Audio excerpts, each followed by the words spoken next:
Ladies and gentlemen, hello and welcome to another JDL Season 3 matchup. This time it's your family up against AlbumSheet, but I have a feeling we might be failing to load here, so we might be getting kicked back to the lobby. With any luck, that's a success. Yes, it is. So, ladies and gentlemen, hello and welcome to another joint Dota League Season 3 matchup, this time between AlbumSheet and your family. I am Mr. Blackadder for HeflaTV, and joining me once again, as always, is Grandis V. Yeah, pretty excited to watch some more Dota. The last series was pretty exhilarating. Both of these teams are, I don't know, I've cast them several times, and this should be a pretty close matchup. I'm hoping to see some aggressive play coming out from both of them. But I don't know, the quality of these matches can be pretty iffy depending on how good a day it is for each of them. This is a Tier 2 match from European Division 2. So, I have a little history casting your family. Before I joined you guys at Hefla, I was casting the JDL on my own channel, and your family ended up playing a game with Divine Rapier Conquer up against the Balkan Bears Corleone, and that was a match. That was seriously a match. We had Divine Rapiers, plural. We had Dooms. We had just absolute chaos. It came down at the end to Abyssal Blade versus Divine Rapier Ember Spirit, I believe it was. It was nuts. And if we see that level of aggression again, we are in for something absolutely special. One can always hope, but I don't know. It sounds like that was kind of just like a one-off thing, especially up against Balkan Bears. They play very aggressively, and I'm not sure how the synergy between both of these teams, or rather how they're going to clash, is going to come out. But one can always hope for some Divine Rapiers. For now, it is just pretty standard, par for the course bans as well as picks, with Faceless Void, Tinker, Doom, and Lycanthrope being taken out by both teams, and then Brewmaster, first pick for AlbumSheet. Indeed, no surprises here, and honestly, this does also leave in what we have still in the pool. The Batrider's there, but it's no longer really first ban material. What am I forgetting? I've been casting a long time today. There's something obvious that I'm staring at and I'm not seeing it. What has got through the pool here? All of the supports, all Razor. Of the supports, Scarif Mage. Razor, yes, he was the one I was after. Razor is available here for the family if they want it, and I've seen them run the Razor before, but it'll be a Scarif Mage and maybe an Earthshaker here, since this is sort of part of the course and standard for the family. They like their aggressive combo of supports, and Scarif Mage Earthshaker would work. Yeah, it definitely would. If they want to back off for the Shadow Shaman, also a pretty solid aggressive roaming duo with the Scarif Mage. It makes up for Shadow Shaman's biggest weakness, in that he's not able to get in range, but with Concussive Shot that can make it very easy for him to get those shackles off. And a very long duration disable is pretty much a guaranteed kill if you can isolate a single hero away. But yeah, I definitely think picking up your two supports would be solid, and if they do still want to go for it, a Razor would be good. Indeed, a Razor would be, but we'll see a Marana instead, so potential arrow set up for the combination with the Scarif Mage and the Mystic Flare, but there is something that I'm going to expect out of your family. They like the Storm Spirit. The last two times I've cast the family, they did run the Storm Spirit on Kranich, and Kranich, if it is the same Kranich that I think it is, he has been around in at least some incarnation of the Dota scene since the original team Sing Sing played for. If you remember a little while ago, I think it was either Toby or Matt linked a video of one of the first games Sing Sing had ever played, if not the first game Sing Sing played for competitive Dota, and it was with Kranich.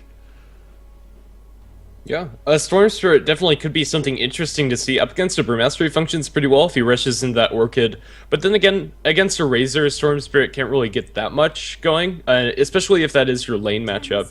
As the Razor, despite being up against a ranged hero in the Storm Spirit, he has to come pretty close in order to get those static remnants off, so Link is still pretty potent in that lane. And then the Unstable Current is going to make it very hard for him to play aggressive up against the Razor, as a lot of his spells are going to be single target, and that attack speed, so it could be devastating. Honestly, the Marana pick from your family kind of feels a little out of place. I would have liked to see them delay that a little bit later on, potentially pick up the Earthshaker beforehand, as I think that would probably be your ideal candidate to round out that tri-lane. But you can see AlbumSheet, they want to take no chances. They see the Marana, they ban out the Bane, they ban out the Shadow Shaman. It's good to see these heroes getting the attention they deserve when they combo with a Marana. Definitely. It is going to leave the Earthshaker still in the pool, and even though the Bane is pretty solid as a standalone hero, I think just banning out the Shadow Demon and Earthshaker would probably suit them a little bit better, is the Bane's Nightmare, although it's a very long duration disable, can be toggled off, and you can avoid that fairly easily, as long as you're on the ball. True, if you're on the ball you can dodge the Nightmare, but Bane is still a nightmare either way to deal with, considering he also brings in Feeble, which is insane, as well as the Fiend's Grip. But nonetheless, we do see a ban on the Shadow Shaman, lots of supports being targeted in this second banning phase. What will your family now take out of the pool to go with this? Maybe the Witch Doctor? The Dazzle, perhaps? Potentially. It is going to be a Wraith King ban, then the instant Earthshaker pickup from your family.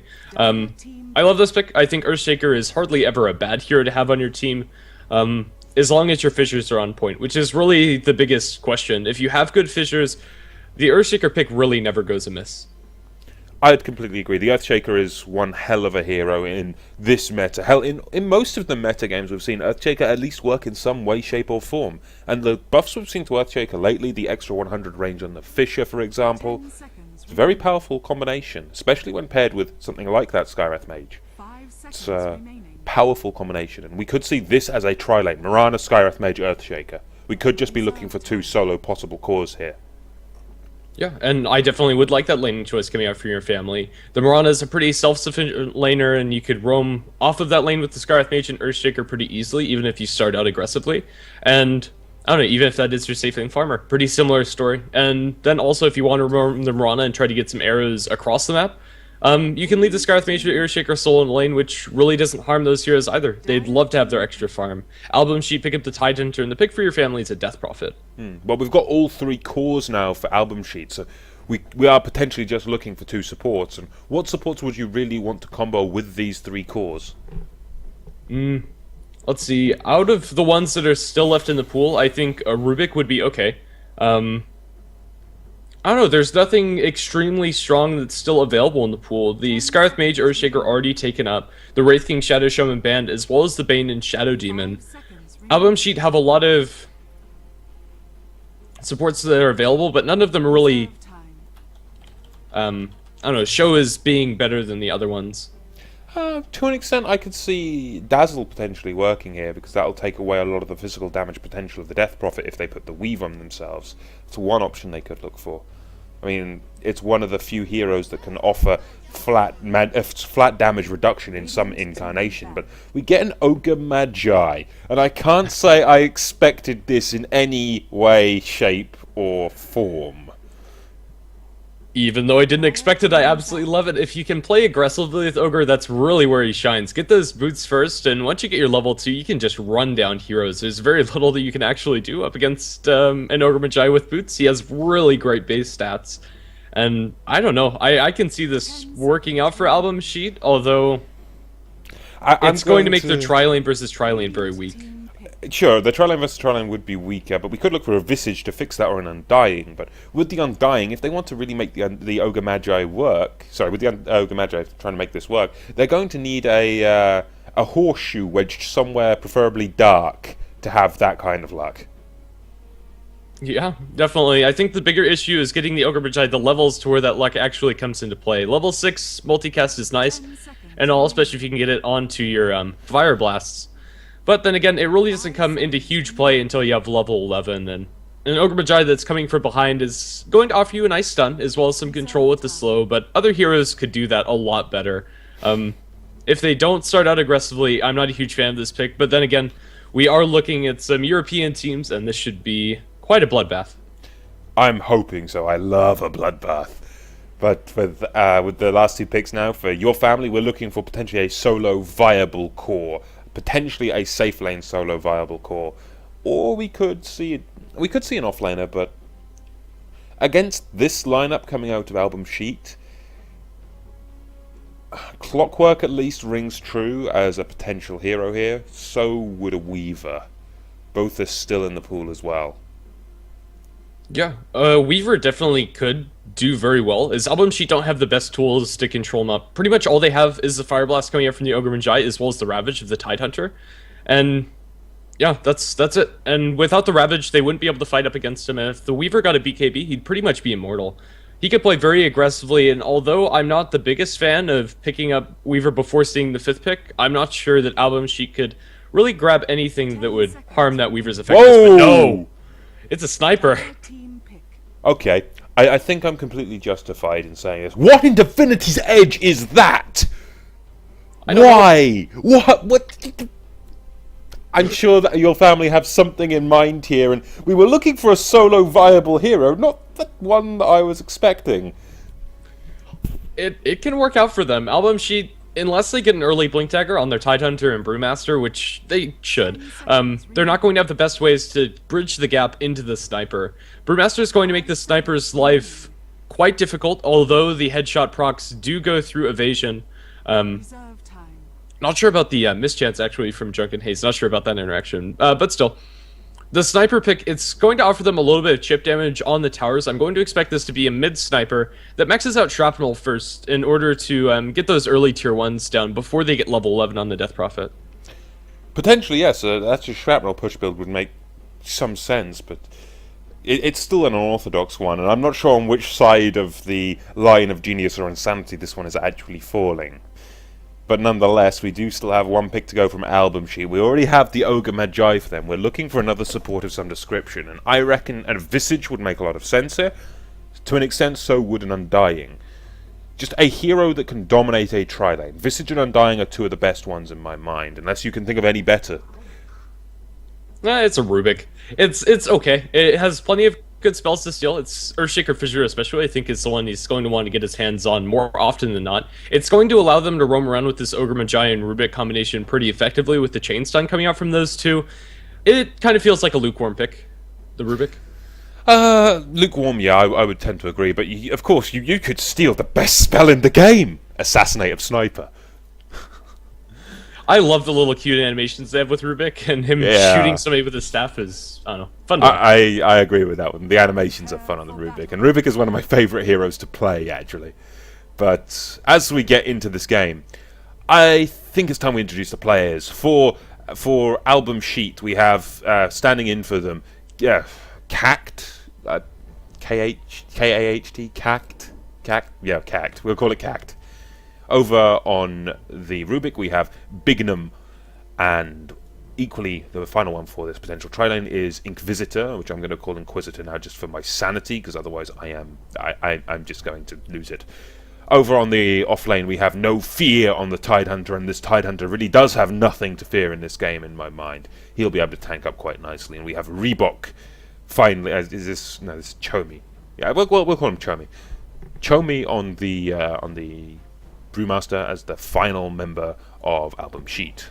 And on the side of your family, we are going to have Fendril playing on the Earthshaker, roaming up towards top to start things off with the Mirana of Vlado. Scarth Mage is going down towards bottom with the Sniper. Scarth is going to be Cure, and Sun1 going to be playing on the Sniper. Actually, Sunny, oh my goodness, I can't believe I forgot that. But the Death Prophet is going to be, last but not least, played by Kranich.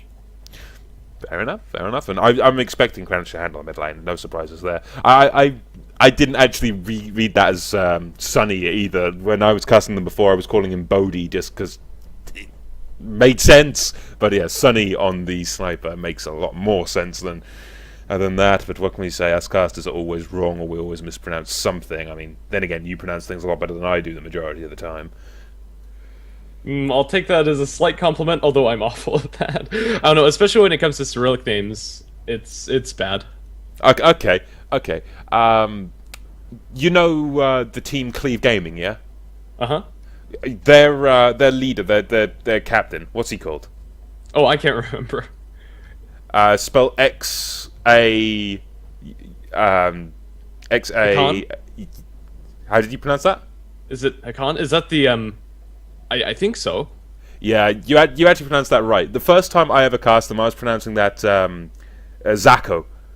Yeah, that's what I thought too, and then I got corrected. Yeah, the chat just stormed on my channel and it's like, yeah, this is not how you pronounce it. I am terrible at pronouncing Cyrillic names, but I'm learning. What can I say? I'm learning. But while we've got this pause going on, let's go back to this game. Let's just address the thing that we have to do as casters. Who are you betting on? Let's see. It's so hard to analyze these team lineups. Let's see. I'm going to say AlbumSheet. I think their mid-game team fight's just going to be a little bit stronger, and yeah, it's going to come a lot down to the X factor of the sniper, as well as whether or not this Earthshaker Marana are able to get kills. But AlbumSheet, slightly favored. I would agree with you there. I'm going to put my money on AlbumSheet. The Ogre is a fringe pick, sure. It can work, especially considering the attack speed that he can give with the Bloodlust. But Sniper, on the other hand, may be just a little bit outside the line of sanity for me. So I'm going to say my money's on AlbumSheet, so there'll be no trading cheese for this one. If we swapped the Earthshaker for the Ogre Magi, I might actually favor your family, because Bloodlust on Sniper is ridiculous. The Bloodlust coming out from AlbumSheet, it's going to be nice for the Razor, but there's nobody that actually abuses it very well, which is kind of where this Ogre Magi pick kind of feels out of place. It's still going to be a solid stunner, and since they didn't have the Wraith King available to them, I can see the pick, but honestly, maybe Sven would have been a better support. Sven, to an extent, yeah, he does bring a nice armor bonus. He's got a very nice stun. Then again, the only team that I can ever recall playing support Sven was EG. And that's when Fear wasn't playing.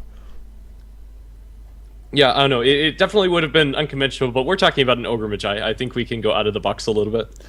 If you want out of the box in terms of support, you Gyrocopter support. There you go. There's out of the box. I really like Gyro support. I think it should be utilized a little bit more. Rocket Barrage is an insanely good spell, and if you put the points in a missile, it can put a lot of hurt onto different lanes. It needs something to set it up, but with either Rubik or an Ogre Magi, they would have that available to them. I would equally, though, in this game, instead of the Ogre Magi, I personally would favour the Alchemist. Just because the negative armor that it can then provide for the Razor, the potential to turn into a semi-carry late game. That at least is my logic. Then again, it's not as fringe as, say, the Ogre pick, so not as fun in terms of the draft, at least. Yeah, I'm hoping for like a ridiculous multicast on like the Skywrath or the Sniper to just completely 100-0 them. You want to see some 4x then? Yes. I see. Are you willing to bet on how many 4x multicasts we'll see in a game? I don't think he'll get to level 16 at a reasonable time. We might see one at the very end. Fair enough. On that note, while this game gets underway from off the back of the extended pause, ladies and gentlemen, what do you guys think? In chat, do you think your family will win? Or do you think AlbumSheet will win? Place your votes, just so we can get a feel for your opinions, considering you guys, you probably watch a lot more of these teams than we get to cast them, considering so many games going on at once, so you guys are the experts on this one. Tell us what you think. Yeah, well, these teams are not going aggressively as a team. They're just kind of exerting their dominance over their side of the jungle, although Tidehunter was able to find himself a really solid ward for catching out these support rotations. Sniper and Skywrath Mage definitely should win against the Tidehunter as far as CS is concerned, but Tide should get more or less unobstructed experience, especially with two sets of Tangos as well as a Salve, plenty of regen to go through whatever the Sniper and Skywrath Mage can dish out alone. Yeah, I'd completely agree with that, and I'm surprised that we haven't seen the rotation down from the Earthshaker already towards this bottom lane. But then again, Cure can potentially do a good amount of harassment into the Tide, and I'm not expecting much harassment from Sunny onto the Tidehunter, just for the sheer point of when we get that point up into Kraken Shell, it's going to mitigate a lot of the potential damage without procs of the Sniper. I mean, it's nice, certainly, but you need procs to really penetrate the Kraken Shell of No Fear. But then again, he is getting harassed far back. Of course, he has his level 1 into Kraken Shell, and it's not really making much of an impact right now. It does only reduce damage by a grand total of 10. Yeah. No Fear is going to be more or less forced to use itself very early on, as Skywrath Mage is going to dump in his entirety of his mana pool into those Arcane Bolts, which is going to be annoying for him, but very unlikely that they'll get a kill on the Tide, unless we have, like, Headshot Master coming out from the Sniper. Well, I wouldn't put it past your family. They like to brawl, and it's going to be an interesting game. Unfortunately, considering it's not versus the Balkan Bears, I can't go on making jokes like they couldn't keep it in the family, because it was Balkan Bears Corleone, so you could make mafia-related jokes occasionally. But a little bit of a trade in terms of harassment into No Fear at this point. Yeah. The top lane is probably where we're going to see the most killing potential, although Vlado with his leap should be okay, especially if you have defensive fissures. But if they isolate, like the Rubik alone, with a nice fissure into arrow combination, they definitely have the damage, although I'm not expecting it to happen without any missteps. Pretty much. But we've placed our bets. We've got a grasp on these lanes. How do you think these lanes are going to play out in terms of team favor across the board here? Well, bottom is going to be pretty much free farm for the sniper. Tidehunter can put a little bit of pressure, but the anchor smash isn't going to negate his damage and isn't really going to hurt him. And as it stands, that's exactly what's happening with 14 and 5 on newer snipers. So bottom, I'll say, is favored towards your family, although AlbumSheet are still going to get the Ravage on their Tidehunter. So it's not a complete loss, although they're going to have to deal with the sniper. So slight favor towards your family. Mid is going to be more or less a wash until we see level 6 or rotation. Level 6 on Chomi will give him some killing potential up against Kranich, but then again, it's just going to be a spammy lane before that. With the Drunken Haze point already there for Chomi, he's putting a little bit more pressure on the Death Prophet, slight win towards AlbumSheet. Top is kind of where things need to change, but it's also going the favor of AlbumSheet, so 2 for 1, although not a drastic favor towards either team. I can understand that. I can certainly understand that. But I think we're going to be paying much attention to the sniper and the ogre in this one, just to see how these unorthodox picks work. I mean, I've been saying it a lot in games recently. As No Fear actually gets initiated on and gets slowed up by the concussive shot, as well as the shrapnel. He's trying to get the anchor smash onto Sunny, but it's not enough at this point. All it'll take is a few more right clicks or a few more procs, and even tunneling through the trees to ensure that he can get the right clicks. Sunny picks up the first blood. And this is exactly what you want out of a sniper. His weakest stage is during that laning stage, before he actually gets some items online. And they're going to be able to get that very fast. With the extra First Blood gold, he'll probably have a completed Aquila, as well as the upgraded boots, which will help him very much in lane up against his Tidehunter. And he won't be able to get as much out of this. He might be forced to back off into his Ancients sooner rather than later. And so, unconventional pick for your family, paying off to start things off. The Ogre, however, from AlbumSheet is being a little bit less of an important pick. I would have liked to see him start out with boots first and just absolutely run at your family. Try to get as many kills as you can early on, because now the effectiveness of the Ogre Magi is more or less just going to be delayed, as he's going to be stacking and pulling, and that's about it.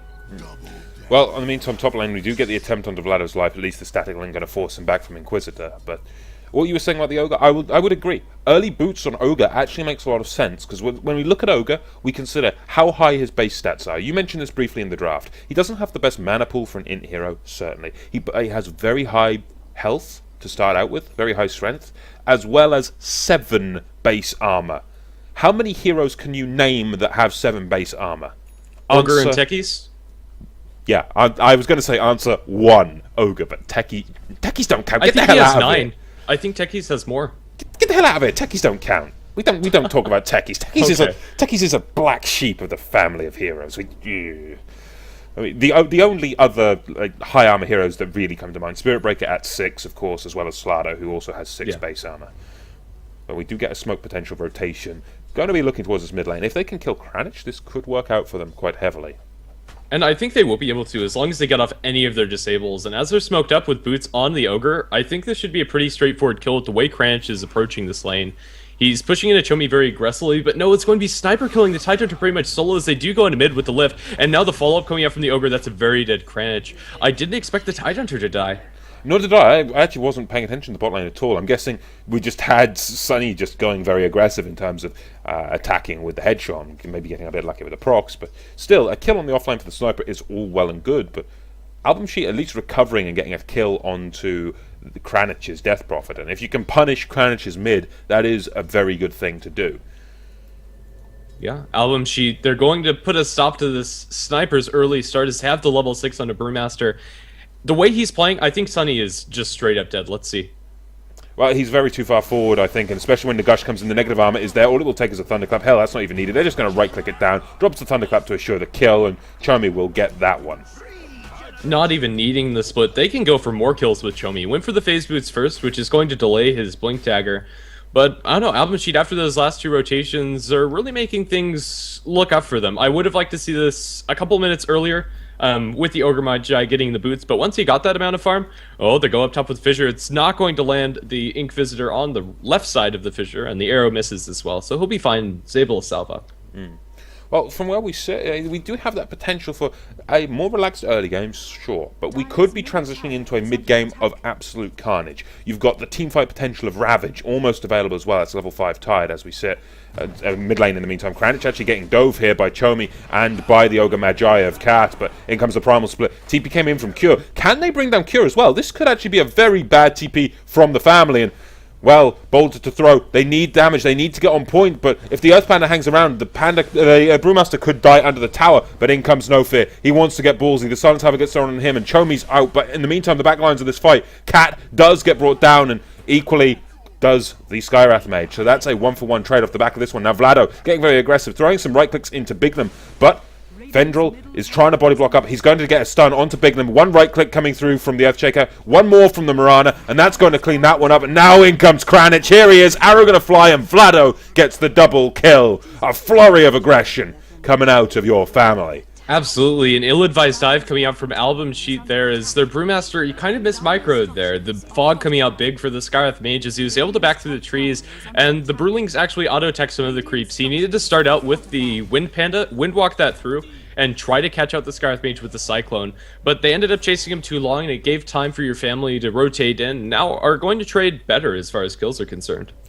Indeed, just those extra trades going the way of the family, it's starting to pay off, and now we're getting some siege damage on that tier 1 tower, especially with that exorcism being popped by Kranich. And Kranich equally does need to be careful, because he gets caught by the telekinesis, but Fendrill's right here to back him up, and Bignum just poking and prodding really at Kranich, but Kranich will find an Invis rune off the back of this, and we could start to see that brawl spiral out of control in the mid lane. We do have the potential for a kill. We've got 3 heroes nearby the mid for the family. Then again, 2 of them, the support, are rotating down. Smoked once again. This is the 3rd smoke we've seen in this game within 3 minutes. This is very aggressive in terms of smokes, and now we could have No Fear in a lot of trouble. The Sniper could look for this one. In comes the Shrapnel, as well as the Ancient Seal. The damage is coming through, as well as the Fissure to connect potentially. Yes, it will, and No Fear going to pop his Ravage off, does interrupt the Assassinate, but No Fear's actually safe in the trees. And in comes Chomi. He's going to get the Earthshaker. Now he could potentially find Sony, but Cure forced back as well. They don't want to risk this one, and just look how defensive No Fear's playing. He's going to be able to get out of there, or is he? We have the Assassinate. It's going to go onto Chomi. I thought it could be thrown on the Tide, but they didn't have any vision of it, and Tidehunter still stands off of the back of that. 2 mistakes coming out there big for your family. You had the Earthshaker not throwing the Fissure for too long, as the Brewmaster is going to eat himself a concussive shot. I think he's fine, and the Sniper's not going to right-click him, so he will be. But yeah, the Fissure came out too late from the Earthshaker, and they weren't able to hold down the Tidehunter. Sniper went for the Assassinate instead of the last auto-attack. 2 more would have been enough to get the Tidehunter, but his ultimate was cancelled as up in top Mirana. Does get connected up, and they're chasing for more. Well, they're chasing for more, yes, but if Kranich can at least kill off Bignum, that'll be huge, but he's being forced back. He has no mana, he has no damage, and he'll just go down to the right clicks of Inquisitor. Now, can they find Fendril? That will be a big secondary kill, but they're not going to be able to get on target in time. And we did see the Mirana leap in aggressively, looking for whatever they can find, but they will immediately get punished by the rotations coming out of AlbumSheet. Inquisitor ready to defend, and he almost has that full mech. In fact, he does have that full mech recipe sat in the stash, and what can we say? This is a really powerful start coming out of AlbumSheet. Then again, equally, for the Rubik, we did just see the Fissure get stolen, so he's going to be able to use that with no cast times. That's going to be very effective in terms of power for AlbumSheet. And equally, Inquisitor nearly getting blocked out there, but as we stand 10 minutes in, this is decisively aggressive and potentially has room for more. Sniper almost dying in bottom lane. They didn't have the Ravage to cancel that TP, and they didn't have the Brewmaster split in time. So he was able to get back out to safety. This Sniper is building, I don't know, very peculiarly. He's going to be going for very efficient stat items to start us off with the Aquila as well as the Bracer. And now into the Morbid Mask, I'm expecting a Mask of Madness, actually. Mask of Madness Sniper could be very, very ballsy, considering how squishy a Sniper is. He has less than 900 health, and that takes 30% more damage while he has the Mask of Madness activated. Sure, it has some potential for shenanigans, but I'm not sure I like the Mask of Madness pickup. I mean, I saw the Brace and I thought, surely that's a drum, but when you see the Morbid Mask, it's a curious pick, but now we get a potential 4-man rotation heading down the bottom lane. They're going to run straight into Cure. He's going to be the first victim here. Ancient Seal goes on to No Fear, but just one big crit coming out of Chomi. Now, do we see any more rotation? I don't think so. He's not going to be able to find anyone else. They throw the Fissure into the sidelines looking for the Sniper, but the Sniper is well enough away. Sunny does not want to get caught. Radiant's top tower. Yeah, and also they get the tier 1 tower up top. Given the way of Ink Visitor, nothing that the Mirana could really do. Big wins for AlbumSheet across the map, with the exception of mid, where Death Prophet is putting a little bit of pressure.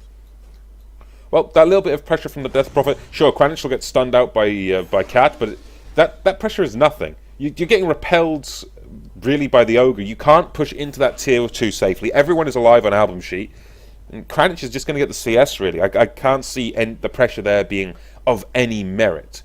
Then again, bottom lane, we do see the entire side of the family starting to form up, ready to potentially pick off No Fear, but we do have rotations nearby. Bignum, he's going to be heading towards that mid lane. They're actually chasing down Kranich, and Inquisitor will be able to get the kill nearly solo, I believe, but Kranich does have that movement speed advantage and will pop that salve to escape. Yeah, both of them having phase boots as well as their passives that increase their movement speed. It's just not enough for the Razor to chase him down. Barely, though. Had it been daytime, that might have been enough for one more auto attack there and potentially a kill on the Death Prophet, but TP attempt for Vlado. No way to cancel that, and she'll eat a lot of damage, but is just forced back to base.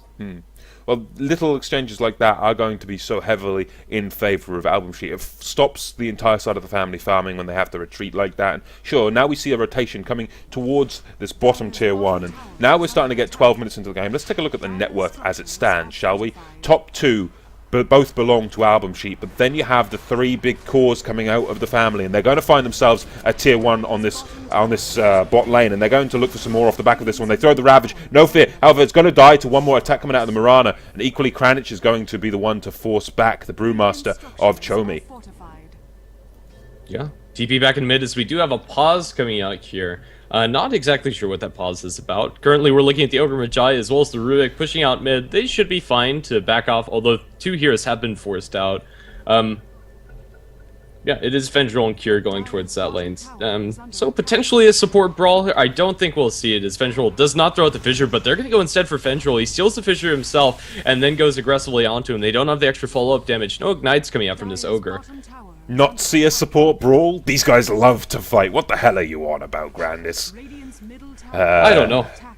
Well, tier 1 in the mid lane will be the next response. They're going to start getting some damage on that from Bignum on that Rubik, and they don't really want to overcommit to this one. You can see they're only using the range, really, up to the point where Chomi's going to come forward and right-click, but Arrow's going to fly. Not going to connect this time, though, and just a little stand down in terms of aggression, or is it? Kranich is here, ready to fight. Vlado is nearby as well, and they do have the potential to take this one on, but it will be rough, considering the mana pool of Kranich really isn't that big right now. He can only drop, I think, one more Crypt Swarm. Yeah, one more Crypt Swarm before he will be completely taxed out. And Kranich could be in some possible danger here as he gets telekinesis back, but in the meantime, you got Chomi playing ninja games in the back of the enemy jungle.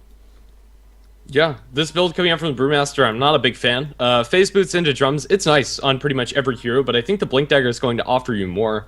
The instant initiation will be huge, but now with the double damage rune, as well as those crits coming out, he could really put the screws to a hero if he finds them out, but it's going to be Razor up top that dies, as with the Mask of Madness, Sniper chases him down with the help of Vlado. Indeed he does, and just another kill going the way of the family. It's a close game as we stand, and has that big potential for aggression. Speaking of aggression, Cat needs to be careful considering there's the smoke up currently from the family. They're lurking behind Kranich here. Sure, they've just revealed the smoke, but if there was anyone really paying attention to where that mid lane Death Prophet came from, as we get the Exorcism commit to this tier 2 tower in the mid lane, and it's going to be potentially a tower for a tower. The bot tier 1 did fall, and now if this tower goes down for AlbumSheet, the family could have a decisive advantage because it's one of the key towers for maintaining your Roshan positioning. This one and the bottom tier 2, they're the two that get you to the Roshan quickly. But they're going to have to fall back. They don't really want to hang around, even with that Exorcism up. Just the sheer threat of Bignum on that Rubik and Cat on that Ogre could scare them off. And we do have the potential for multicasts available, but still no point up in the Bloodlust, which does surprise me slightly. Even a single point in Bloodlust can be very powerful. I touched on it earlier as they don't have the best right-clicking heroes for it, but definitely the extra movement speed for your Razor could be effective. I think the extra damage, as well as the lockdown coming out from Ignite and Fire Blast, is probably the better build to go for this game. Mostly because he won't have the mana to sustain complete spam of the Bloodlust, and until he has the second point up into his ultimate of the multicast, it's not going to be as impressive, as the cooldown won't be there. I can understand that. I can honestly understand that one. And if we do see the rotations coming in from your family, they could actually punish. They could punish AlbumSheet here, and AlbumSheet are finding themselves a stack to clear on the supports, which is going to help them in terms of getting some gold together. You can see they're even farming both the stacks at the same time, and just small movements like that can give the edge to the AlbumSheet supports. Now Kranich could be in a lot of trouble, but in comes Fendrel. He catches it with the Fisher. He's on the wrong side of it, though, and Inquisitor could be punished and quite out of position here, but look how much damage Fendrel takes. He cannot be the one to stand up against that one, and sure, Death Prophet can be one to fight, but doesn't want to. Mid lane, in the meantime, we do have Chomi forcing back the... I believe that was a TP out by the sniper there? Yes, yeah. It was. Didn't want to get caught out of position. And top lane, now we get the Echo Slam, looking to commit to Inquisitor. The Plasma Field will be commit there, but they don't have enough damage at this point to finish off Inquisitor. He dodges the tip end of the Crypt Swarm and will survive, at least for now. Yeah, Inquisitor with that mechanism as well as Ogre Club is just a little too tanky. They committed everything and weren't able to come away with the kill. The Earthshaker using his Echo Slam for solo kills is okay at this point, but what's not okay is them losing his tier 1 tower mid for it.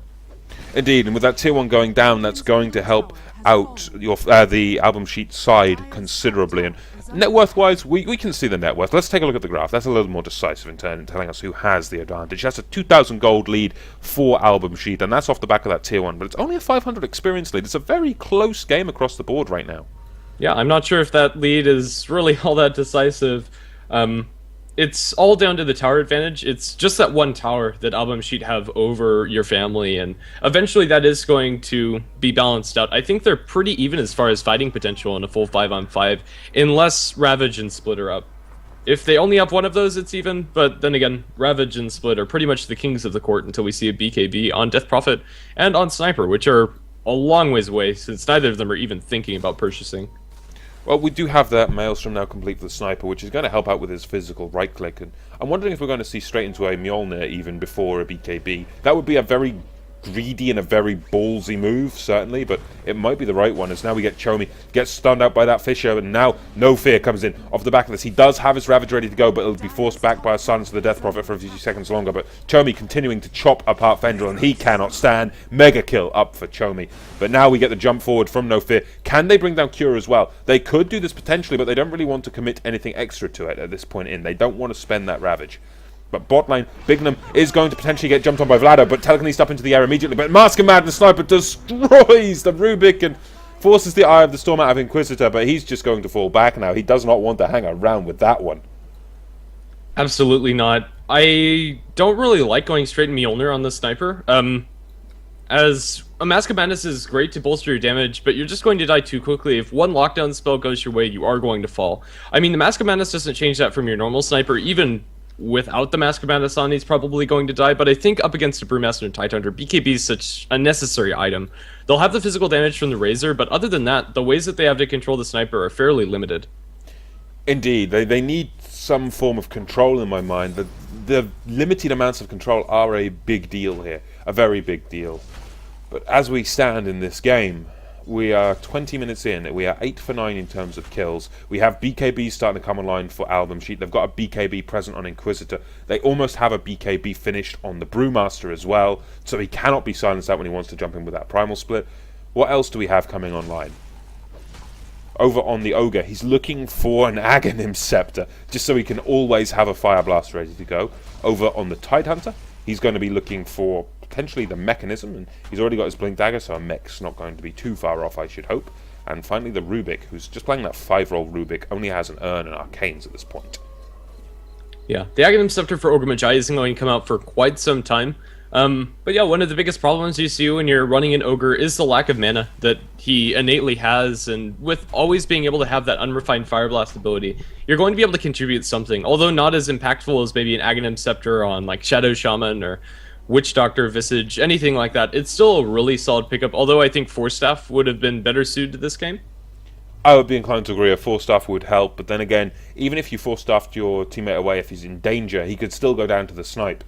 I mean, the Assassinate of the Sniper could be very powerful in this one for that respect. And Unrefined Fire Blast, it's nice, and we do see the potential for 2 times 4x multicast, but BKBs I'm expecting for your family at some point in the near future. We've already got one starting to be built by Kranich. For Sonny, does he have any components towards one at this point? No, he doesn't. He has 1,600 gold, though, so I'm wondering if he is actually going to be saving for that Mjolnir, or if he's actually going to pick up a BKB. That's going to be quite the telling point in this game. And Vlado does have a Mithril Hammer, so this could be a BKB, although part of me expects for Vlado to get a Desolator. It definitely could be a choice right now. They're going to go into Roshan, the side of AlbumSheet, and I don't think that your family know about this one, or that they feel that they can't fight into it, which I'm inclined to agree with, is with Tidehunter Ravage as well as Split available, and a double damage on Show Me to boot, they can't do much. And even if they know this is going on, it's going to be taken uncontested. They did actually know it was going on. Vlado drew a ring around it on the minimap and indicated that Roshan was going on, but as you mentioned, they just could not contest, not with that DD up, and specifically not with Primal Split and Ravage ready to go in the pit. I mean, when you consider which lineup has the better pit fight, I think it's the side of AlbumSheet. Sure, Echo Slam gets merit, but AlbumSheet, just with the control effects, I don't really want to bet against AlbumSheet for this one. With a Blink Dagger and your Earthshaker and no BKB on the Brewmaster, maybe you can say that they have a better fight inside the Roshan pit, as long as they're able to control enough with the silences. But now with that BKB on your Brew, the fighting potential coming out for them is through the roof. The silences are what have held on for now, but that's not going to be the case in the next couple of engagements, and AlbumSheet are going to start forcing the issue. Down mid they go. Well, down mid they go, but you mentioned Blink Daggers. I'm not blind. I might check that Sniper. No, this is a good choice. I love this. I think that's probably the best item you can go for Sniper. I would have liked to see him get it before he got the Maelstrom, but the positioning on the Sniper is just so key. With or without Mask of Madness, if he gets got out by a single disable, he's going to die. So there's two ways you can do this. Either have immaculate positioning, or have a BKB. And he's going to go for the positioning with the Blink Dagger. I think this is, although unconventional in your pub games, the way to play him in pros. Okay, I can understand that logic and reasoning in terms of positioning, but when you're against the lineup of AlbumSheet who have that ability just to stun you out with an Ogre, as well as the damage coming through from the Brewmaster, I don't know, I favour the BKB for this matchup, just this game specifically though. Yeah, I definitely think the BKB would be a solid choice, but maybe he's just feeling he won't get it before the next big engagement, which might also be the case. Yeah, we'll see. Bignum could be in a lot of trouble here. They'll drop a sentry, but still, they're going to lose the Rubik in this one. Assassinate to clean that one up, and Rubik has no chance. Yeah, a synergy that I have never thought of because I've never seen it is the Ancient Seal with the Assassinate. That's going to do a whole heck of a lot of damage. We can quickly do the napkin math while we've got a little gap in play here. If we consider Assassinate, what level has he got this at? Level 2, so 505 damage. 36% of 505. Well, actually, it's not 505. It's more, as we see a little bit of a scuffle. No Fear could potentially go down here, especially to the Mask of Madness Sniper. He's going to force the Ravage. Does connect on 2, but he'll still take a fall off the back of that one. He was too happy on that trigger finger. He thought he could catch up the Sniper, but Sun 1 blinked away. He got in range for that last auto attack and did get clipped by it, but he wasn't close enough for anybody to follow up, so that's a big window of opportunity for your family. Indeed it is, but equally, AlbumSheet now have a stolen Moonlight Shadow on Bignum, which could be a key thing. Just coming back to the napkin math issue for a second. Let's say 505 damage. For easy math, let's make that 500. Round it down a little bit. You take 36% magic damage amplification from an Ancient Seal. However, 25% of that is the base magic resistance. So if we take the 25% base, it's just amplified by 11. That thought is Sunny's going to get gone on by the Brewmaster with the double damage rune, and with the split, very easy to take down the Mask of Madness Sniper. As much damage as that combination does, it doesn't matter if you get jumped on. That's why you need a BKB and or the Blink Daggers. Now they might be able to find the Skywrath Mage or the Mirana. They throw the Sky in the air, and Brewmaster's just going to back off. No backup. Bignum is there. He steals something. It is the Fissure, but the leap forward after the arrow connecting on a Bignum, the last auto attack is going to be there. Vlada's caught in a bit of an awkward situation. No way to jump through those trees, as now the Tidehunter comes through. He does not have a Ravage available, nor does he have a Mechanism. Ventral is just going to be right-clicked down. Echo Slam with his dying breath, but it's only going to get a couple of tower shots the way of no fear. They lose their Rubik, but get a Sniper and an Earthshaker in return. Good win for AlbumSheet. I would completely agree with that one. There was a lot of forced cooldowns there as well. The Echo Slam was used and they didn't get anything off the back of that one. Moonlight Shadow as well is on cooldown and wasn't able to be used to save the team there. And again, just the brawl goes the way of AlbumSheet. And I'll give you that napkin math finally. It's 11% increase over 505, so make it 500. That's 55 roughly extra damage on the level 2 assassinate, so it helps. It's nothing major, though.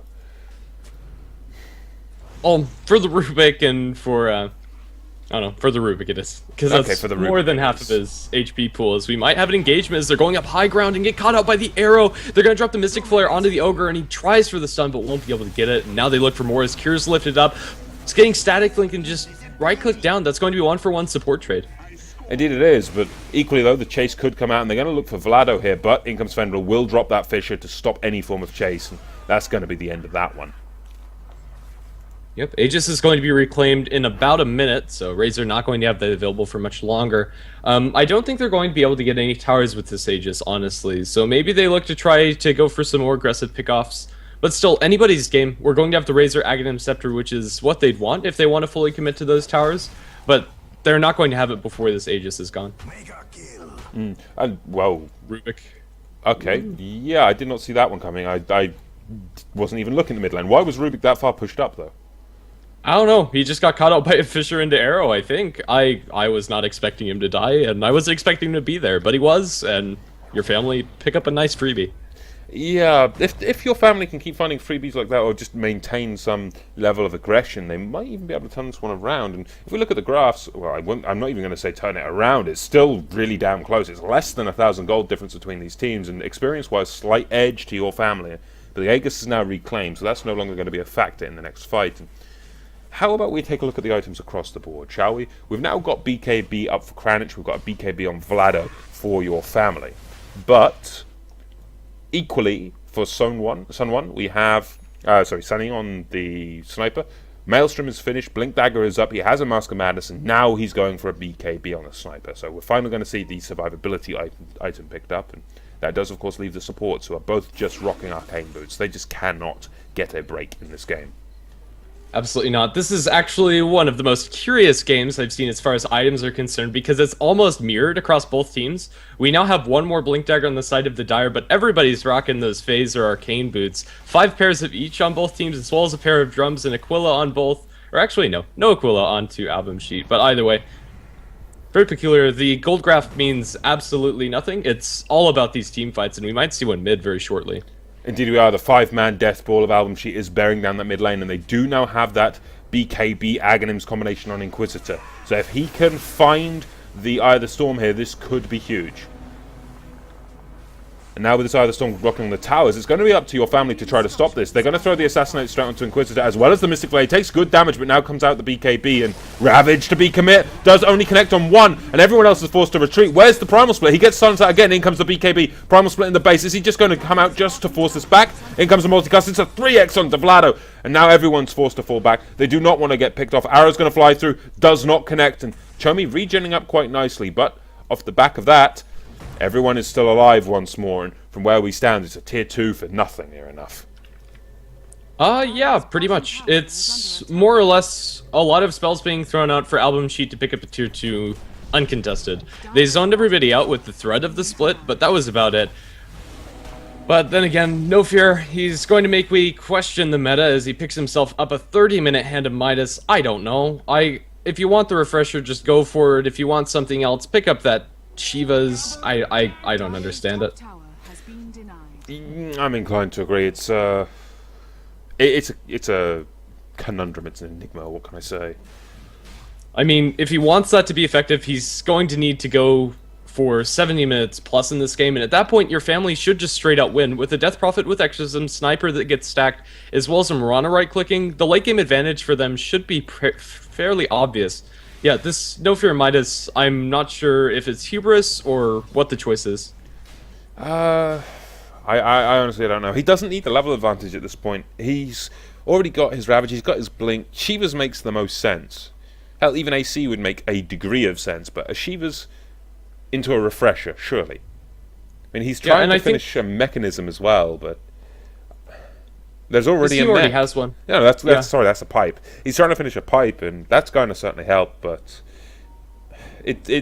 I just don't understand the Midas. I really don't. Midas on a hero like Tide, just in my mind, has no place, but I'm sure he has his reasons, and As we stand, we can also take a look at Kat here quickly, and he's only 1,000 gold away from the Aghanim Scepter. Now, I don't know about you, but there's a comic for Dota 2 that was published a while ago where you've got a 6-slot PA, and then she just sees an ogre magi and just screams and runs away, because an ogre can kill a 6-slot hero even if he initiates with everything. Absolutely, it's all in the RNG. If the gods are in his favor, this could be huge. Because that sniper does not stand a chance. If his BKB is down and he just gets multicast once, he's dead. If he gets 4x once, let alone twice, considering Unrefined Fireblast is nearly available for AlbumSheet, this is going to be a huge potential turning point. But arrows are flying through. Kat eats one to the face, and do we get the initiation now? In comes the snipe. We need the Echo Slam. He gets it on 3. Now it comes a follow-up. The Mystic Flare is there, and that's 2 easy kills the way of the family. No fear. He crackened off the sun, so they're not able to get the 3rd kill, but still a win for them. They did use their exorcism inside the jungle, but they're close enough to this tier 2 tower where the last tier 2 standing from AlbumSheet is going to fall one way or another. With Trapnel Exorcism, not a chance. Not a chance indeed, and with that tier 2 tower falling, that's all outer towers down for the side of the family. Equally, AlbumSheet only have one more left to claim. They only have to get this top tier 2, but still, we're at the base now for your family. AlbumSheet need to move back to defend, and they do so. They're going to force back and repel borders as Sunny and Fendril will go through the jungle, and they're just going to farm up on their way out. Take away the enemy's farm at any opportunity they can get.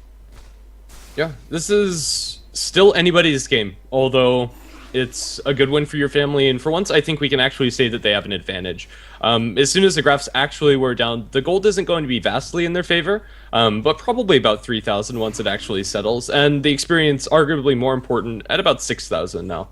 And that experience is going to be the important thing, because that's helping the Skywrath Mage get those levels. That all-important level 2 Mystic Flare still is not up. Equally, for the Earthshaker, he's actually got his level 2 Echo Slam now. I think in the fight, however, he only managed to drop a level 1 Echo. Yeah, I think that is the case. I'm pretty sure that all of that experience was picked up after the fact or from those 2 kills. Yeah, I'm inclined to agree. And we do have the potential death push now coming out of your family. They can just push up that mid lane, and the sniper, if he just sits at the back and the entire dark side need to go through the entire team to get to the sniper, this could be the perfect positioning here for the family, especially considering you mentioned that Blink Dagger. It's going to do a lot, and now we've got that full BKB as well for Sunny on your family.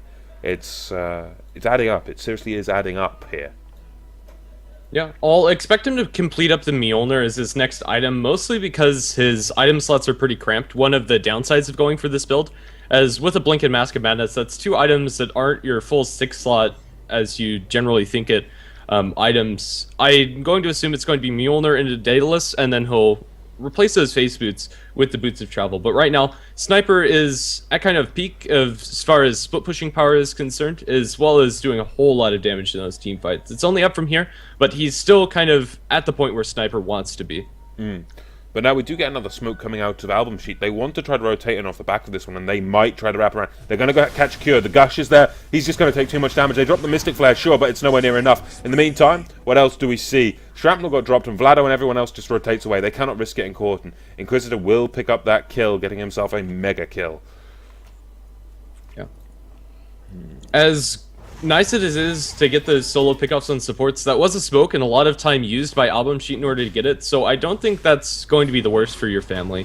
Skywrath Mage, he's the lowest level in the game at level 10, and he'll be able to be back enough, or soon enough, for the push coming out from your family. The bigger issue here is that they're securing Roshan because of this. Your family are committing up towards top, and will they be able to trade fast enough? Let's see, this Roshan, it's not going to fall before they're going to take substantial structural damage to this exorcism. They're forced to come back. They're forced to come back. They've abandoned the Roshan. Now they're forced fortification, and this is near enough perfect coming out of your family. They've just forced the 5 minutes cooldown on the fortification, as well as the TPs, all for just a few ultimates. Hell, just one ultimate, the Exorcism, and that's going to be up in 90 seconds time again. We could even see the rotation towards Roshan now for your family, considering it is wounded here by AlbumSheet, and the convergence is coming from your family towards that pit. Sunny is nearby as well. They could take the fight at the pit. But do you really want to fight in the pit against AlbumSheet? But we do get the jump in from Chomi, looking to try to bring down Vlado. Doesn't quite manage it. Arrow's going to fly, not going to connect. Yeah, it's just too scary fighting around that pit for your family. All they want to do is keep them out of it. If they find a beautiful Echo Slam, that's the time that they can go, but without Exorcism as well, I'm not sure they can actually commit. But then again, neither can AlbumSheet. They'd be grouping up for that perfect Echo Slam, and it's just going to be a standoff. Despite Roshan being at about half health, it's going to regen pretty quickly. Indeed, and with Roshan healing back up, I wonder what we're going to see in the next few minutes coming out of your family and AlbumSheet in that case. I mean, net worth, it does show the Sniper top of the board, Razor second, and, well, AlbumSheet want to go back into that pit, and this could be another option for your family to split push here, especially now that Glyph is down, but Roshan is just getting chipped down, and you can't really fight in the pit, as I've been mentioning. AlbumSheet cannot really lose a fight in the Roshan pit unless something disastrous happens, like No Fear getting spotted out here and damage coming in off the top. If they can bring down the No Fear's tide, this is going to be huge, and they do successfully do so. But now we've got the BKBs popping, damage being drained out of Sunny, as well as BKB popped by Kranich. But where is the turnaround? Everyone's under Moonlight Shadow. No one wants to fight the Razor right now, and they're just waiting. They're resetting. They're waiting for that damage to fall off. In comes the snipe, but the right clicks coming out of Inquisitor is enough to bring down Cure. Assassinate's not going to be enough to pick off anyone, and now in comes the multicast. That was an unrefined Fire Blast as well. The Aghanims is complete up on the Ogre, but Ogre will fall off the back of a Fissure. Now Kranich is the main focus, and he could go down, but Ravage is finally back in. No Fear comes back into this fight, and the chase. They want to try to bring down Sony. That's a triple kill for Inquisitor. That Razor is scary levels of strong right now, and it's only a matter of time, in all honesty, before we see a heart. Hell, I believe he has that heart flying out to him right now. Yes, he damn well does. So his next pickup will be a Refresher Orb, and we could be seeing double Eye of the Storm play coming out of AlbumSheet. That fight, although it looked really good for AlbumSheet towards the end, is still an even trade as far as kills are concerned. But at the end of the day, it's going to be a buyback for the Tidehunter, traded for Roshan. Definitely something AlbumSheet are going to be happy with, especially since Tidehunter without Ravage doesn't actually do anything. It's fine that he's buying back and not actually able to do much, and he shouldn't have to be forced to use that again. I guess in that sense, the Midas is going to pay off, since it's going to give him that little bit of extra guaranteed gold, so they could get that buyback. I don't know. But still, good fight for AlbumSheet. They got the Roshan, which is what they wanted. I don't think it's going to lead them to high ground, however. No, I don't think they're going to siege the high ground with this one either. I mean, if we consider how this is going for AlbumSheet, if they try to commit and as 5 down the lane, they have to go through Exorcism, they have to go through Echo Slam. If they try high grounding in their current state, they're going to be repelled, and they're going to be repelled something fierce. They might use the Aegis. They wait for a good defense when your family try to push in, and then look for a counter push off the back of a team wipe, or at least 3 kills. I mean, that makes some sense, but I'm not sure where we're going to see the next flurry of aggression. Yeah, I'm going to expect them to push into this tier 2 tower up in top, potentially with this Aegis, but they'll probably need a pickoff before they do so. It's probably just going to be the waiting game coming out from both of these teams. Is your family wait out the Aegis, and AlbumSheet wait out the opportunity to strike? They actually might not wait too long, considering Chomi just picked himself up a Assault Cuirass on the Brewmaster. Now that's going to help reduce the armor of everyone on your family side, which means the Razor, who's already hitting fairly damn hard and being fairly tanky, is going to just destroy people with Eye of the Storm and his sheer physical damage at this point in the game. Not to mention the stolen physical damage if he steals from the Sniper or potentially the Death Prophet. Yeah. Sniper, although your ideal candidate to steal that damage from, is going to be hard to actually get a solid link onto him, as he'll be able to blink away and run away with Mask of Madness. Although if you can catch him out, that's perfect. Let's see. Even with the damage stolen from the Sniper from last fight, he was still able to do a decent amount, as long as he had the uptime on the auto attacks and wasn't running. For the majority of that, however, it was Sunny just trying to repositioning and finding himself a spot that he could actually push into. Your family are going to put some pressure on the tier 3 tower down in bottom, while Razor takes the tier 2 tower up top. They're actually TPing back in the Death Prophet. Well, they're TPing back to Kranich, but he's taking so much damage from the Eye of the Storm, but you've also got Cart here to defend. In comes the Mirana, but Ravage is going to be commit out of the side of AlbumSheet, and they're fighting back into this one. All the BKBs come out of your family, as well as the Exorcism, but the tower still goes down, destroyed by the Razor. The Razor will go down. Aegis, however, will be popped, and now we see the turnaround. Could we potentially see Sony try to pick up any kills here? No, we're going to see the Echo Slam commit instead, and that's going to just be for Inquisitor, and that locks him down long enough for the family just to converge, and I'm not actually sure they needed the Echo Slam, but a Razor and an Aegis for the tier 2. still a favorable trade for AlbumSheet here? I'm not sure, sir. That's 60 seconds without the Razor that he's not going to be able to farm, and Sniper survived throughout the entirety of that fight. The tier 2 tower is going to die one way or another, and I think they just lost their little bit of window. It's going to be a close trade, to be sure. It's definitely not a huge win for your family, but I'll say that they're going to be happy with that nonetheless. They're going to be happy with that. I was going from the gold perspective, not from the it's a hero off the map perspective. But gold-wise, the tower is much, much more valuable than that Razor. Yeah. Then again, we do now have the potential Death Ball going to roll down this mid lane. As no fear, potentially gets caught, but no, the Kraken Shell will be enough to repel that stun. However, Kranich will catch up with that Yules, and we see the Mystic Flare commit, not enough to connect, and the Assassinate as well is, however, Skywrath Mage will clean that up with the final Arcane Bolt, and now we could see an opening for your family here. They've picked off two heroes. They got the Razor down for a good few more seconds, and they've got the Tide off the field of battle for now. And we do have Exorcism back up in 30 seconds. They're even going to find Cat. I'm not sure why he was standing outside of the base like that, but... It was just a stray arrow that connected while he was farming out here, and he was standing there awkwardly for 5 seconds. Nothing he could do. They followed up with the Fissure, but Kranich, he's getting damage stolen.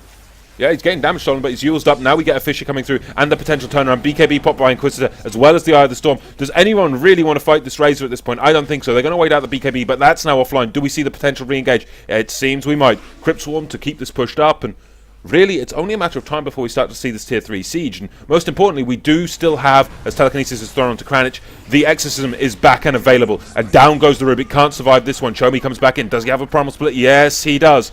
But is he going to be able to cast it? I don't think he is. He's being locked down too much. In comes the BKB. Now he can safely, but damage is now being stolen from Sunny. And he's just having everything taken away. But Inquisitor is still alive for a few more seconds. He will fall a second time under that BKB. And he just cannot hold. Equally, though, Fissure will continue to fly, and Chomi will manage to escape this one, but still, Exorcism is up, and Kranich doing some good damage onto that Tier 3. That Tier 3 is only a matter of time before that goes down, and we see a re-engage, potentially coming out of AlbumSheet. In comes the Primal Split, but these Pandas could get killed here. The Fissure's going to drop. No, it isn't. It's actually stopped, but the Sniper is enough to kill off that Fire Panda. There's still the Storm Panda and the Earth Panda, though. That's control and stun. But equally, Cat is charging out as well. We could see a re-engage. The regeneration rune is picked up by Vlado, and you've got Death Prophet in the air, but Chomi is now out of his Primal Split form, and potentially for the turnaround here. Cure, however, will get bursted with that double stun coming out of Cat over refined and unrefined Fire Blast, and still got you've got Chomi nearby as well, who dropped a Thunderclap for that one. Yeah. I don't know, the Sniper, he picked up the Boots of Treble before that last engagement, and this Sniper is, for all intents and purposes, hitting 6-slotted territory with his next item pickup. I'm going to hope that this is an MKB for him, as that'll avoid a lot of the mischance coming out from Brewmaster, as well as just all-around being a really solid item for your Sniper in terms of damage. But if he wants to commit whole hog to the damage side of that, Daedalus is also really solid. It could be, but this is your family we're talking about, I mean... we have seen it before. May I utter the words divine and rapier. It's been done before by your family, but he's only 3 gold away from having enough for the MKB. Is it an MKB?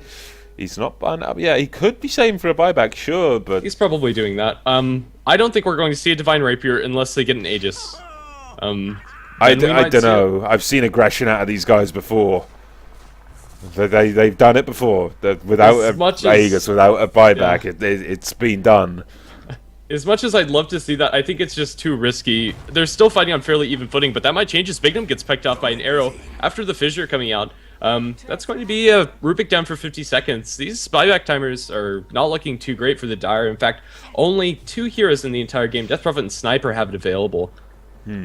Well, we still have the potential for turnaround here. The Tide is going to be the main target. He gets blocked by a Fissure. Arrow's going to fly. Mystic Flare connects as well. Does good damage. Tide's going to potentially fall in this one, but now we get the BKBs popped. Inquisitor stealing damage from Vlado, but he's got his own BKB. Brought all the BKBs in the world, and Sniper just cannot stand. He goes down off the back of Inquisitor's sheer damage, and now we get Exorcism. Exorcism chipping apart these Primal Split Brewlings, but it's not enough at this point. Kranich is just too damn tanky. Kranich himself having so much health, has a heart, but he is just dying to the Eye of the Storm. That Eye of the Storm just wrecked him. There was no recourse to that one. There really wasn't. As tanky as he might appear with the Heart of Tarrasque, his armor is not the greatest at only 8, with 5 of that taken away from Assault Cuirass, and then that's only 3 attacks, as now they find Fendril. He's going to be blown to shreds. Yeah. Fissure's stolen before he died, not much of a chance. But yeah, Death Prophet she was sitting at, I'm not sure how much negative armor, but that Eye of the Storm stings like none other when you are. That Death Prophet melted. She had no right being there. How much armor does she have? She only has 8 armor.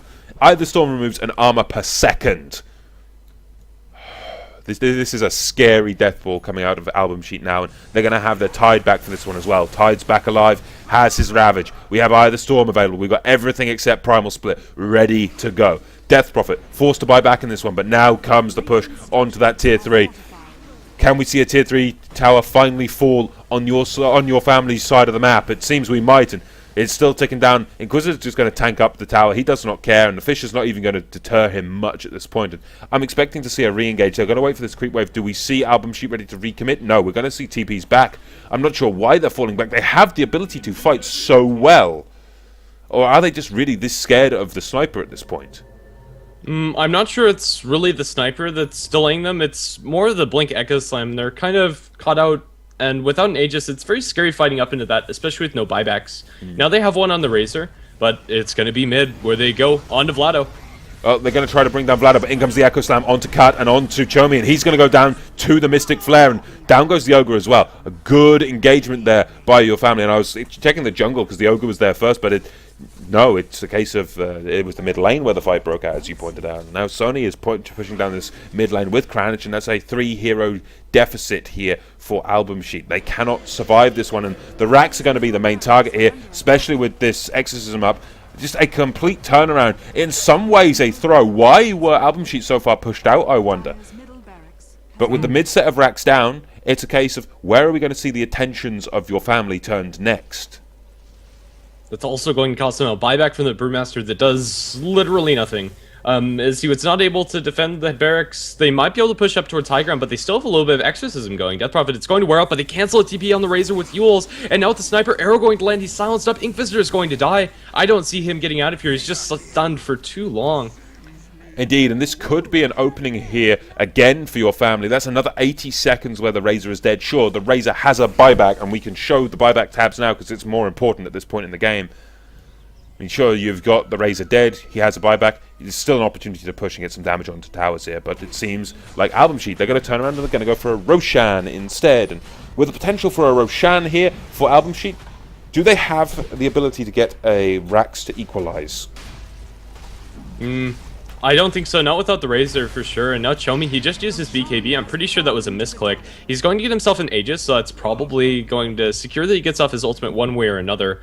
But yeah, without the Razor, pushing high ground's a big ticket order, as they are going to have Echo Slam available pretty soon, 20 seconds. And as unfun as it is going to be an MKB for the Sniper, and he might put this to good use. The mini bashes are going to be real. Indeed it is, and Arrow's going to... Oh, last second blink away there by No Fear. I was going to say Arrow was going to connect, and if it did, Sunny would have just destroyed that Tide. MKB, MKB, Mjolnir, BKB, Blink, Travels, Mask of Madness. This is a very farmed sniper, and it's a scary thing to fight into. Yeah, eventually I might have him considering the replacement of that Mask of Madness for a Daedalus if he really feels that he's not doing enough damage. But I don't think that's going to be a problem. He probably doesn't want to give his lifesteal to boot. If that is replaced, it might just be a Satanic. We could actually see the Blink Dagger dropped here as well, but that's probably least likely considering how useful it has been for Sunny in this game. And we do have to be careful right now, but Bignum is scouted out. The arrows are just going to destroy the Rubik with that right click coming in from Sunny. And just look how much damage No Fear is taking. The arrows continue to fly in, and the Assassinate pops the cheese just for safety. But still, No Fear could potentially go down. The Ravages commit. The BKB, however, is up by Vlado, and they lose the Tide. I believe that's also Gem on the deck. Now they're going to be looking for Cat. He's going to get assassinated, but there's not enough right click to follow this up. He's just going to walk away from it. Yeah, the Sniper there was more or less left unchecked. He was on the backlines of the fight. He got tagged by the Ravage, but it's not enough. They needed somebody else there, like the Razor, who's currently fighting up in top up against the Exorcism of Death Prophet. She won't be able to get the tier 3 tower. And without that cooldown, they're probably not going to go high ground as well. But Vlado going aggressive into mid. She needs some backup here. Where is it? They're coming in from the side. As the arrow flies, it's going to miss. Now the stack link goes away to Death Prophet. Razor is something that needs to be feared. As down in bottom, they are going to set up the Mirana. She'll be force-staffed away. And now the Sniper from the low ground. He's obliterating that Ogre Magi, and he's going to fall. Scar's Mage ulti also dropped onto that, but this sniper, man, it's scary. It is, and now they're going to clean up the tier 3. We do see a re-engage, but Inquisitor gets clipped by an arrow, and he just gets shredded. Echo Slam to ensure the kill. Even Chomi goes down. The Aegis does not matter at this point. Just look how much damage Sonny is doing. He's just annihilating everyone. Now we get the re-engage with the BKB of Inquisitor, with the Primal Split, but I don't think it's going to be enough still. The Earthshaker goes down, but everyone else is rotating away. Sure, we got TPs back in from the Tide, but he doesn't have another Ravage. He does have a Shivas, though, and that's going to be enough to slow down Cure. But do we have a turnaround on this one? They've got the Death Prophet as well as the Sniper, but the Sniper is already on this top lane, pushing this one in. They got the tier 3 on that bottom lane. Now Sniper once more, and just look how farmed and greedy the Sniper is. He has 8,000 gold. He definitely has that.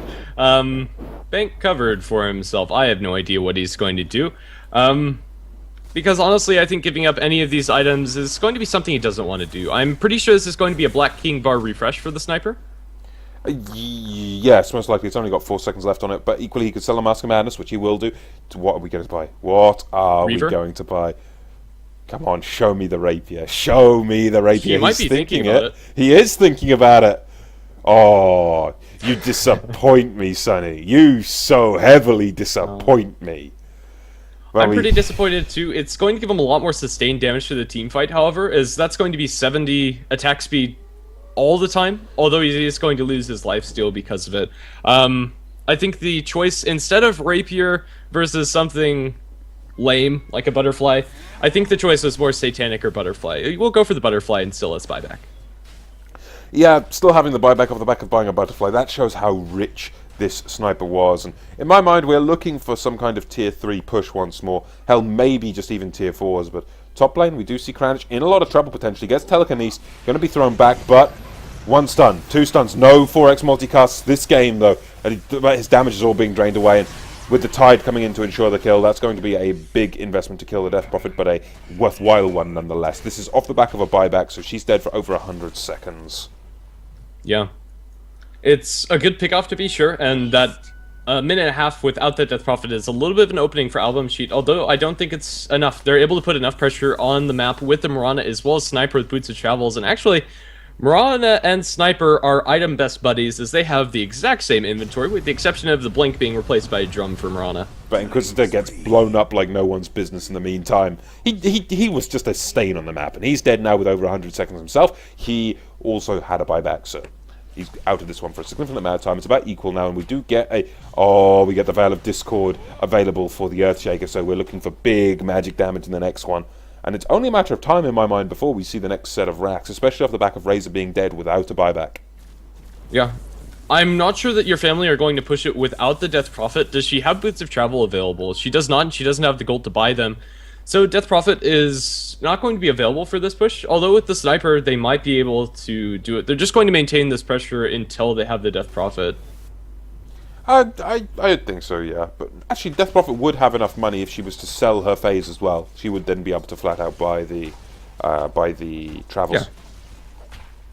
Yeah. Okay, so that might be what they do. She would be risking not having buyback if they do lose that push, but I think they'll have a little bit of a window there. That 40 seconds could very well be 1, if not 2 lanes of racks. Very possibly, but we do see an Atos now up for the Skywrath Mage.